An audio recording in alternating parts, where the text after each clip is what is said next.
Part two. Video just cut off. But anyway, I've experienced the divine aspects of having being burned up by my kundalini because I didn't understand my kundalini. Okay, I know what that's like, and so basically what I did was I had to understand the divine aspects of pleasure, of lust, of all these things, uh, um, to activate a deeper understanding of Kundalini itself, beginning with pleasure and things like this.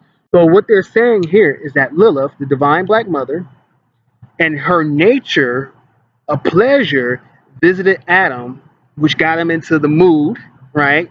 Symbolically speaking, to bear demonic children.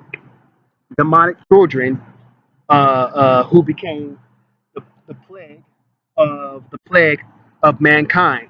Now, when we're talking about the plagues of mankind, we're talking about the lower nature aspect of your humanity. We're talking about lust. We're talking about greed. We're talking about avarice. We're talking about pride. We're talking about envy. We're talking about sloth. We're talking about wrath. We're talking about all these things that can be cultivated to be higher aspects of themselves, but lowered in humanity. Okay, and so he bears these things because Adam is in his lower nature at this time. Remember, atom, the carbon form, carbon nature of man and woman. Okay, stuck at that nature, cultivates these lower nature aspects of humanity, of sin, right? Of sin, because sin is nothing more than things that lock down your divine nature and keeps it held down. Okay, and so that's just one aspect of Naamah. So how did I get off into working with Naamah, and what does Naamah represent to me? Okay, so Naamah represents to me the divine black woman's raw primal nature. Okay, she is the gaping vagina, the raw gaping vagina of Lilith. Okay, she is the untamed sexual nature of Lilith. So you know how like you have the aspect of freedom with Lilith. Okay, you have the free aspect of Lilith. Nama would represent the freedom aspect of her sexuality. Okay, of your sexuality, divine black woman. Okay, so working with Nama in that sense frees your sexuality. Okay, it frees your sexuality in a way that allows you to control it, to project it out, to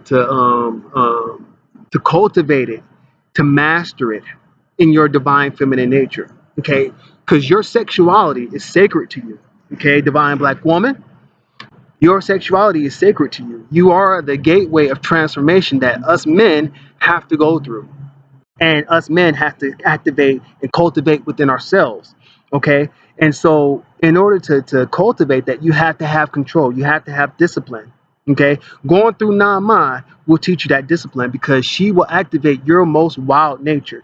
Nama is a succubus. She is the mother of vampires. She is the mother of vampires. So if you're working vampiric magic, you got to go through Nama, whether you know it or not. Okay, and she will drain you dry. When I went through when I worked Nama's path within me, I'm talking about me as Nama. When I project my Nama energies out, right? I became horny as fuck, right? I always wanted to fuck. Right? I always wanted to have sex, right? My sexual energies were at an all-time high. My thoughts of sex was rampant.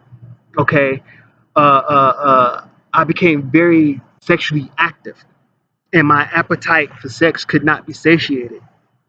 Okay, and I wanted it, and I wanted it all the time. That was me giving into my lower nature. Okay, that was me being devoured by Nama. When they say Nama is a succubus and a devourer, that's what they mean. You are giving into your lower nature and being devoured by it constantly, draining yourself of your own fucking energy. Now, whether that be through masturbation, whether that be through physical sex, whether that be through thoughts of sex, whether that be through anything that deals with sex in a lower nature, that's what happens. She devours you. Naamah devours you. And so I had to reach a point to where I got through that. I had to initiate myself through that, because you're gonna initiate yourself through that. And shit, my battery's running low. Let me see here. So I want to get through this. How much? Okay, got 7 minutes. So this will be a continuation, but I'll talk about this before my battery dies. And so basically, um, when I went through Nama, I had to learn how to cultivate Nama's alchemical aspect to move past Nama's divine raw sexual nature and cultivate it to divine sexual sorcery and alchemy to transform myself. So instead of me keeping my sexual energies at my lower nature, the lower chakra, as a lot of people talk about, um,